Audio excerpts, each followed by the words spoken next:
Welcome to the 700 Club. Perpetrating sexual violence against women as a weapon of war. Israel brought that charge to the United Nations yesterday, accusing Hamas of war crimes. Israel's ambassador also called out the UN for its deafening silence about these atrocities. Chris Mitchell has that story and the latest on the fighting in Gaza. The IDF says its fight against Hamas is expanding. As we expand our operation in Gaza, we remain committed to our goals: secure the release of our hostages and dismantle Hamas. While condemning Hamas's strategy of using Gazans as human shields, the IDF says its goal is to help civilians get out of harm's way. We are giving precise instructions to Gazan residents near Hamas centers of gravity, urging them to temporarily move away from the danger that Hamas puts them in. The IDF continues to destroy hundreds of Hamas tunnels. The Wall Street Journal reports Israel is considering flooding the underground network with seawater, pumped from the Mediterranean to drive Hamas fighters out into the open. At the UN on Monday, the Israeli embassy sponsored a special session calling for condemnation of Hamas for using sexual violence against Israeli women on October 7th. Israeli Ambassador Gilad Erdan said there has been deafening silence from the UN, which waited too long, 8 weeks, to condemn the tactics. We know this from eyewitnesses. We know this from combat paramedics. We would know this from some victims if more had been allowed to live. Maybe then one would be standing beside me right here to state something that should not need to be stated. Rape should never be used as an act of war.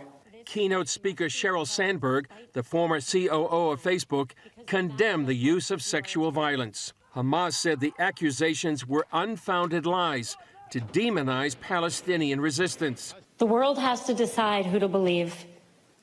Do we believe the Hamas spokesperson who said that rape is forbidden, therefore it couldn't have possibly happened on October 7th? Or do we believe the women whose bodies tell us how they spent the last minutes of their lives? Who are we going to believe?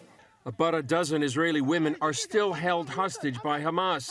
One U.S. official said the terror group might be unwilling to release them because they might talk about abuse they've experienced in captivity. Chris Mitchell, CBN News, Jerusalem. Well, joining us now from New York is Tzvika Hinrich, a spokesperson for the Israeli government. And so thanks for being with us. You spoke at the UN event yesterday. Tell us what you said. You said specifically Israeli women were murdered twice. What did you mean? Thank you for having me on this morning. You see, I was the MC for the event. It was one of the most powerful events, I think maybe the most powerful that I ever witnessed at the United Nations. And in my opening remarks, I said that some of the women who were butchered on October 7th, and there are more than 300 female victims of this massacre, were murdered twice. The first time was when Hamas terrorists raped them and committed acts of sexual violence against them, mutilated them. And the second time was when Hamas terrorists put a bullet in them. Now, in at least one case, as I said, this happened simultaneously, which is absolutely sickening. But here's what I also said, that we will not allow for a third time to take place, that these women will not be murdered for a third time by silence, by neglect. And we saw that over the past 8 weeks. For that reason, we held this event to bring awareness to what had transpired, what happened, so that these women who cannot speak, but the other women, the other people who witnessed what happened to them are able to give testimony to that, and they need to be heard. Why is there, a double standard? Here we have eyewitness testimony that women were being raped. We have eyewitness testimony that one of them literally cried out, "Kill me." It was so brutal that she was being raped, then she was mutilated, and then finally she was shot. So you have eyewitness testimony to that, and at the same time, there seems to be this conflicting narrative that, no, that could have never happened. Why are we seeing that? It's a very good question. I think it's a combination of a few things, but the bottom line is, I don't know if you saw this hashtag, Me Too, unless you're a Jew. I think it says it all. Because it's really baffling to see how, some of these women's rights organizations have been telling us all along, believe all women, right? And now they're silent. They're simply silent. So one aspect is the fact that they're Israelis. One aspect is that they're Jews. Another aspect is that some of these, women's rights advocates and UN bodies maybe think that if they condemn Hamas for their atrocities against women, it means that they fully agree with the Israeli standpoint on the conflict. Again, I don't know. But as Ambassador Gilad Erdan, the Israeli ambassador to the United Nations, said yesterday, their silence is deafening. It's hypocrisy. It's pure hypocrisy. Well, let's talk about the UN. There's a group called UN Women that is calling for itself a global champion for women. What's been their response to the crimes of October 7th? Well, UN Women and also the Secretary General, Antonio Guterres, yes, they put out a statement. But when did they put it out? After a few days, in the days leading up to the event that we held yesterday, the Israeli mission to the United Nations. Again, it's not that the UN organized that event. It took place at the United Nations headquarters in New York, but it had nothing to do with the UN. It was all Israel. So they put out their statements condemning Hamas, but also saying that these atrocities have to be investigated, and they did so right before we published the event, or right after, rather, we published the event, which is also, you see why it's wrong. They were silent for 7 weeks. Now, calling to investigate these testimonies and what transpired in terms of rape and mutilation and sexual violence against Israeli women, I didn't see them calling to investigate the numbers that the Hamas-controlled Gaza Health Ministry provided them, from the war so far. Why they only cast doubt when it comes to Israel? Well, what would your message be to women on college campuses today in America? It just seems to be incredible that there are these current protests supporting the Palestinian cause. What's your message to them? My message is, don't serve as apologists for Hamas. If you truly care about innocent people on both sides on the conflict, about Israeli lives and Palestinian lives, and if you truly want to stand for what is right, you should have moral clarity.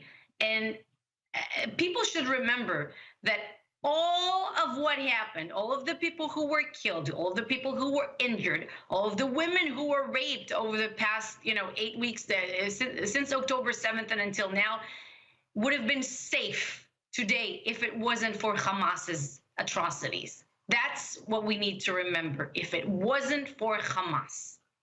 Thank you. Thank you for standing strong. Thank you for standing for moral clarity. We really absolutely need it today. And be assured, we stand with you and we stand with Israel.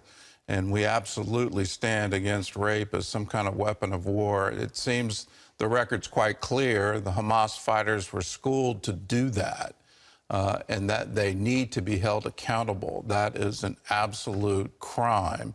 It should never happen in today's world. Thank you for being with us. You are correct. Thank you, Gordon. For everyone at home, please remember the video that Hamas released.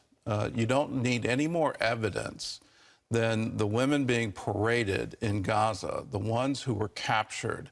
They were bleeding, and they were bleeding because they were violently and brutally raped. Don't ever forget that. When you hear this competing narrative that's currently coming, that this could have never happened, it was never there, it's their own video that convicts them of this crime. Well, here at home, action is being taken against foreign students who show support for terrorism. A coalition of 20 attorneys general is calling on the federal government to revoke student visas for those who endorse Hamas or other terror groups. CBN's Brody Carter reports.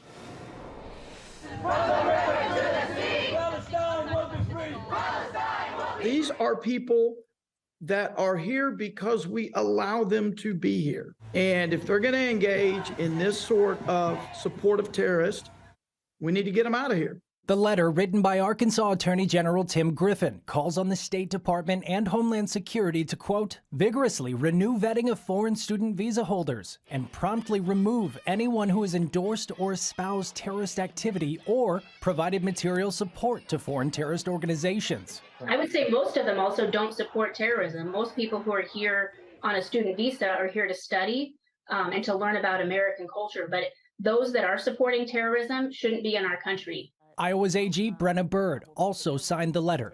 It's even more concerning when I hear students on campus say that they're scared, they don't feel safe because of what is going on there. In 2022, the federal government issued more than 400,000 student visas, an increase of 53,000 over the year prior. One reason could be the money generated by the student visa program. It pumps about $38 billion each year into the U.S. economy via tuition, living expenses, and other spending. Almost 3/4 of these F1 student visa holders find jobs in the important fields of science, technology, engineering, and math within 3 years of graduating. Some call that a huge return of investment as top international talent stays here. These are the universities with the highest number of student visa holders and the dollars they bring with them. USC and NYU lead the way. It often starts on the left and the right coast, and it ends up everywhere. And the last thing we want is for Hamas and Hamas sympathizers to be using the United States in order to plan future attacks. While free speech applies to all students in the U.S., including foreign visa holders, supporting terrorism does not. That's why the coalition is calling on the federal government to act. Brody Carter, CBN News.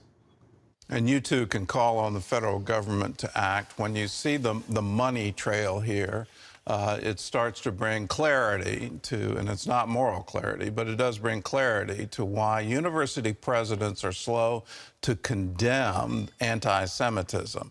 They are worried that their foreign students will lose their visa, and in turn, they will lose the income that those foreign students bring. We need to bring some very strong moral clarity to the university presidents of America to say, no, you can't have students who support terrorism, who do these kinds of things, that start these kinds of protests to support Hamas. It is a terrorist group. You have no business being here if you want to support them.